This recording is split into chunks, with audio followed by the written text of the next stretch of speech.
and welcome to The Bond. Today we're going to talk about community and how you build a community. You first need to start with your neighborhood, but your neighborhood may have encountered a recent calamity that may have taken that community away from you, and you need to rebuild.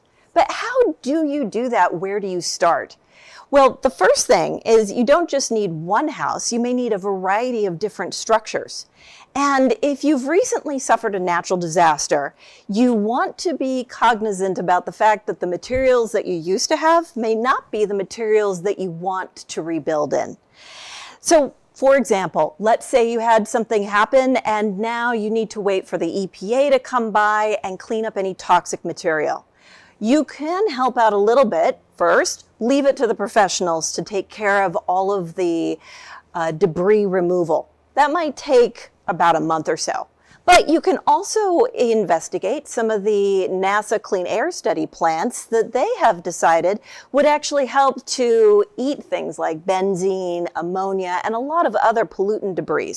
For example, you can go out and buy a peace lily, a snake plant, English ivy, spider plant, a Boston fern, a rubber plant, aloe vera, bamboo palm, and even a golden pothos. There's a bunch more, but those are the ones that NASA has found that actually really help and start you off with that clean air that you need. But now you're going to need to set up your home quickly. One way to do that is by considering something that might be a little out of the usual, and that's a 3D printed house. And that's where we want to talk with our guest today, who is from SQ4D, Sal Ferrari. So Sal, I just want to ask you if you can hear me. Can you hear me? I can hear you perfect. Thank you so much for bringing me on. Fantastic, fantastic. Well, we're very interested in understanding more than just how do you set up 4 walls, but how do you get that in with plumbing and electric and setting up the kitchen, and how many people does it take? There's so many different questions. But first, I want to talk about the materials. What is it that you do? Explain the whole 3D thing to me. Thank you again for having me on, and I'm so excited to share with everyone what we do and how we do it. 3D printing, if you take away the scary words and the fancy technology words, autonomous robotic construction system and AI and all the buzzwords, take away the technology, at the end of the day, this is concrete. It's been used for 5,000 years. We have more testing on concrete than any other material other than water on this planet. But is it environmentally friendly though? Absolutely. It is the most environmentally responsible way to build is concrete. Now, its initial load of carbon is offset over time. So it is a carbon-heavy material to initially produce. But if you look at the time frame of a traditional home, every 30 years, we have to reinvent our homes. If we go back 30 years ago, that was the introduction to vinyl siding. 30 years before that, we had aluminum siding. 30 years before that, we had asbestos siding. 30 years before Are we going to go back to log cabin days? Correct. And every 30 years, what do? We dismantle our homes and we bring them to landfills. And 65% of all garbage that is in landfills is post-construction material. So when you look at a traditionally built house out of traditional wood, you will end up rebuilding that house 3 times every 100 years. It'll get completely rebuilt from inside to outside and all the trimmings. With a 3D printed home, like my family is from Italy, and I look at their homes in Naples, Italy. My grandmother's home is 350 years old. It's mortar with brick and block, and it's been there for 350 years and it's never changed shape. I had said earlier, I was going to definitely tell you about some of my personal experiences. And when I lost my home to Hurricane Sandy. And it's a very similar situation to what is going on with these wildfires in LA. You know, it's the same but opposite. Yes, one is fire and the other one is water, but both are devastating and both absolutely destroy our communities. And I was displaced and lost my home. My home had 7 feet of water in the house, 5 feet of water in the garage. And there was nothing left. I mean, all the sheetrock had to be ripped out and all the walls had to come down. And it's the same exact situation that you have with this virus. Like there's nothing left. And with a 3D printed home built out of pure concrete, 9,000 PSI concrete, which is what we use, it's about 3 times stronger than your traditional concrete block. These homes will last for hundreds and hundreds of years. So instead of these homes going into landfills, they will be there to pass on to our children and our grandchildren and our great-grandchildren. And that's great, but one of the concerns that people in Southern California have are the searing hot summers. So we have sometimes over a month of over 100 degrees, and there's a thought that concrete can get very hot and stifling, so no ventilation. So my question to you is, how is it that you design these homes to account for things like ventilation and plumbing and electric if you're just doing the 3D printing? So do you go through a design process? Great question. So how it works is the architects and the engineers design the homes. Okay. Our company is nothing more than a manufacturing plant that comes to site and builds your home. All we do is we take the 3D printed design, the 3D design that your architects and engineers put together, and we take that design, we upload it to our supercomputers, and we create what's called G-code. G-code is what the trajectory of the machine will run on, and the machine will actually build exactly what the engineers have designed, which is a perfect home. And when I say a perfect home, if you look at your traditional homes built by regular wood and you measure from one corner to the other, it can be off by inches. No house is perfect unless it's 3D printed. It will actually be perfect in symmetrical size, dimensions. It'll be exactly what you ordered. You know, you look at calamities like catastrophes like the surf building in Florida that collapsed, and many, many people were hurt. Right. I look at situations like that, and the engineers had designed the right building, but the builders did not apply that proper drawing. They did not follow the instructions. With us, we remove the human element to take that to make that mistake. So by doing that, the robot does a perfect job off the architecture's plans. So how do you mesh that when you're laying out a perimeter of a house with something that would help in earthquake country like rebar and reinforcement to make sure that your walls don't come down when you have a big earthquake? Do you have a way of inserting rebar in the process, or how does that work? Every one of our homes is going to be, especially for California, is earthquake resistant to the highest standard. So we exceed government standards by between 10 to 100%. What we do is we strategically place rebar wherever the architects and engineers deem required. And the best part is there's no short steps. So a lot of times houses have issues and buildings have issues because the builders are lazy, or the builders don't want to save some money and cut some corners and pinch some pennies. By doing that, they're putting people's lives in jeopardy. When the engineer and the architect draw this home out and it says rebar here, here, and here, the machine places the rebar exactly where it's supposed to be within 1,000th of an inch. So everything is done perfectly. So there's no questions. If there ever is an issue with the building, it would be on the architect and engineer, because the machine only operates as the architect and engineer designed. So what I'm hearing is that you're not replacing traditional construction. You're actually augmenting what a small family construction company could offer with residential rebuilds. They can offer this as an alternative service by leveraging your machine that comes to the site and helps to build the house. Is that right? That's exactly it. So if you look at the outfit you're wearing, the microphone on your chest, the book in your hand, everything is made by a machine. This pen was made by a machine. My phone was made by a machine. All we're doing is we're taking the 3 last things that are not made by machines, and we're finally making it by machines. The only thing that's not made by a machine today is the homes we live in, the buildings we work in, and the roads we drive on. Now, this 3D printing technology takes those three subject matters and actually automates the process. The same way we automated making this pen, or automated making the Model T Ford and Henry Ford did in 1909. So the only difference is it's the same exact technology that was used before. It's putting together concrete, putting together rebar, putting kitchens in the same way, bathrooms in the same way. We just found a way to automate about 50% of it. And also, protect our workers, because I mean, there's a lot of work-related injuries. 400,000 men and women get hurt in construction sites every year, and 5,000 don't come home to their families.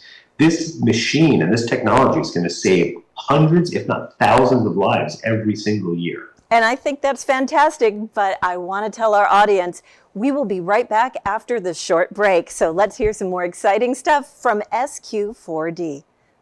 Stay with us.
And we are back, and we're back to talk with Sal. So Sal, I have a quick question about the comparative timelines between a traditional house with lumber and one of your homes. Let's see it take something like 2,000 square feet. How long would it take, and how many construction workers does it take to set up one of your homes? So to assemble our 3D printer, it takes between 2 to 3 people, and you'll have the... For the whole house, 2 to 3 people? So I think you're missing someone. General contractor and... So 50% of the home is built by the 3D printer. So I tell people this all the time. People are like, you 3D print houses. And I want to be very clear. We do 3D print the majority of the house. It is over 50%, but we don't print everything. Okay. We don't print the wires. We don't print plumbing. We don't print kitchen cabinets and countertops. We 3D print with our machine the footings underground in basements, slabs, the footings, foundations, slabs, interior walls, exterior walls. The machine now 3D prints insulation in the walls, and now our first roof is being done as we speak, where we're 3D printing a concrete roof, so the house will be fire resistant, class 1 property across the whole entire unit, so to protect against wildfires in the future. So when you're saying that you also 3D print the insulation, I'm assuming it's not fiberglass. Is it some cement derivative that's the insulation, or are you just leaving room for insulation to be manually shoved in there? So we 3D print the exterior wall and the interior wall, and in between that void, we actually take a different nozzle. Once we get to the top of the house, let's say it's a 9-foot wall, we take the machine, we switch out the nozzle tip, and we attach our insulation gun, and it spray foams in between the walls with the robot, and only one person operates the machine. So one person and the machine for one day after the walls have been printed, and the slab in the interior and exterior, they insulate all of the walls, and you get an R value for energy efficiency higher than any other home in America today. And now let's get to the timeline. Okay, so you only need 3, I'm assuming maybe 4 people to build a 2,000 square foot house. So how long does it take? Days, weeks, months? There's print days and then there's days. So the machine does have some limitations, and we tell people all the time. We use a saying 40 and falling. If the temperature is 40 degrees and going lower, that day we cannot print because concrete will not set up properly. If you have good weather, 40 degrees and higher, and it's not heavily rainy, if it's just a light rain or regular day with normal sun and clouds, you can print in those types of conditions every single day. You'd be able to finish the house in approximately 30 days for us to be on site, and then you'd have to do your finished trades, which would be putting in the kitchen cabinets, the bathroom vanities, the toilets, things like that. The total Gantt chart timeline on a home should be under 100 days. That's what you want to do. And under 100 days for a home today is a very good timeline. That's a very tough timeline to beat. In traditional concrete, traditional wood or concrete, you're at about 185 days on average. So your 100 days includes the printing, but also coming in to, say, put in cabinets made out of wood from even landscaping. The kitchen. I mean, this is landscaping. You opening the key in your door, moving into your new dream home. That's 100 days all in. Can you tell me about the largest project that you've ever worked on? Assuming the weather was good and you didn't have any down days because of rain or excessive heat. So the largest project, we actually held the trophy for the largest 3D printed structure that was mostly for 3D printed. That was 2,000 square feet at the time, back in 2019. Now we are working on much larger projects. We are actually in the process of getting our new building, our new corporate headquarters is going to be 3D printed. It is 40,000 square feet and 33 feet tall. We are pending our final permits, and as soon as we have them, we will have the largest 3D printed structure on planet Earth yet again.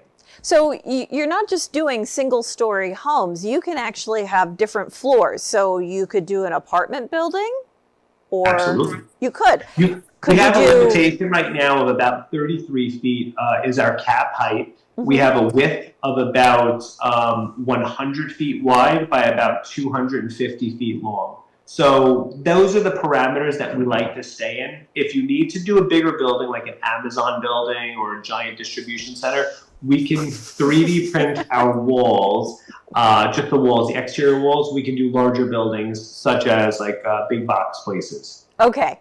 Okay. So what about something like large animal barns? So actually, one of our competitors had done something similar. They had done a horse stable, which I really enjoyed. I met with the owners of the project. He wasn't happy with their equipment. He did return it or sell it, and he's going to be purchasing our equipment now. And we are going to be doing horse stables, because I really love the fact of helping out in that kind of community. Great community to work with. So what was his complaint with the other 3D printing, and why is he going to you? Like, what was the element that you offered that your machines would do? We're the only company in the world that 3D prints 50% of the structure. Everyone else only prints the walls, the exterior walls. So it's about 9 to 13% of the home or the building or the structure. So us being able to utilize much more of the home build, and then also our machine does run on a regular concrete mix. Other companies require you to purchase their proprietary, very, very, very expensive mix. So you need a mixologist.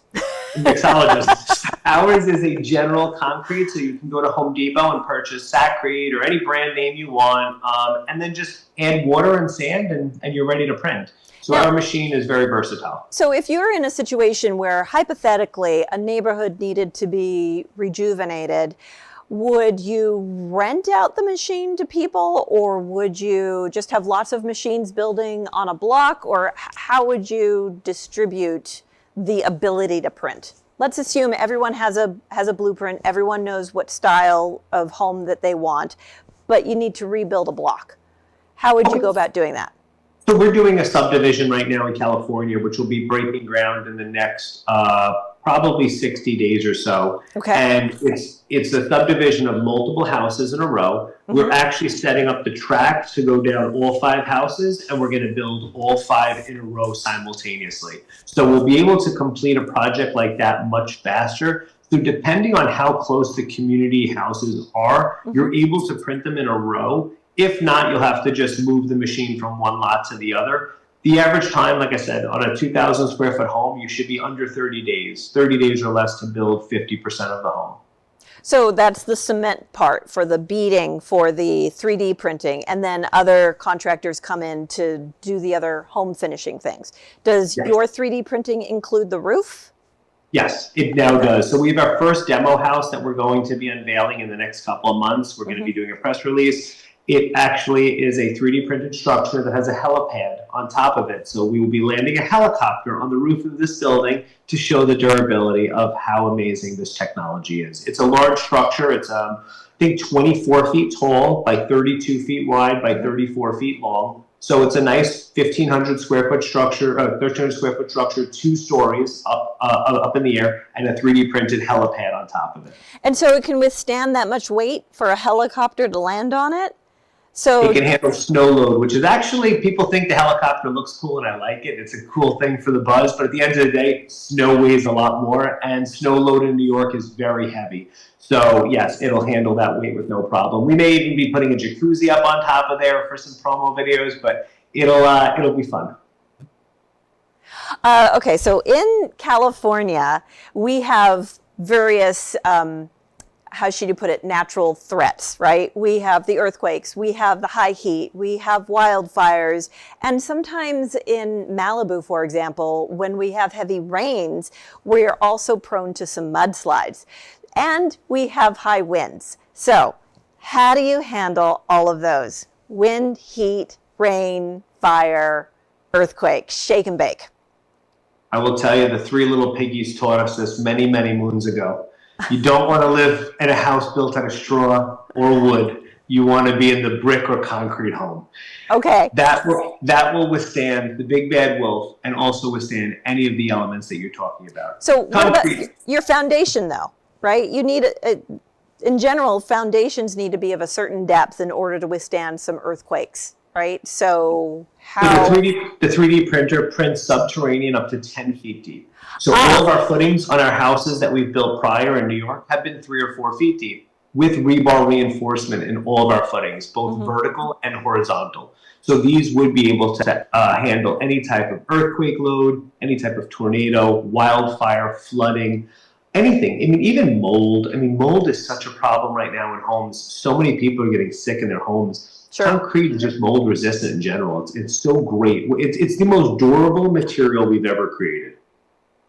Well, can you tell me about challenging geographies like terrains, sheer cliffs, like not just a plain flat in a block, but I've beachfront property. How about that on a cliff? Can you do a stepped house? That does get a little complicated. The machine does have certain limitations. Okay. It can handle a vertical slope of 10% grade. So for every 10 feet you go, you're allowed to drop 1 foot in elevation. So if you have a 30-foot wide house, I can be 3 feet lower on my left side than my right side. If it is on an extreme cliff where it's like it's a full tilt build, they call, the machine might not be the right applicable device for this within product. reason, you can handle it. We'll find a way to get it done now. Okay. Well, I really appreciate that. And I just want to say thank you so much for stopping on by and giving us a call.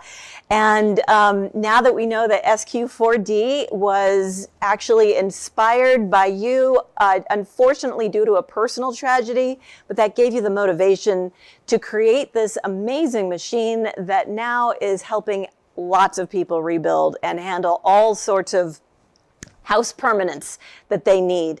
So I just want to say thank you so much for sharing a little bit more about those details. And is there any final parting words that you want to share with our audience before I close?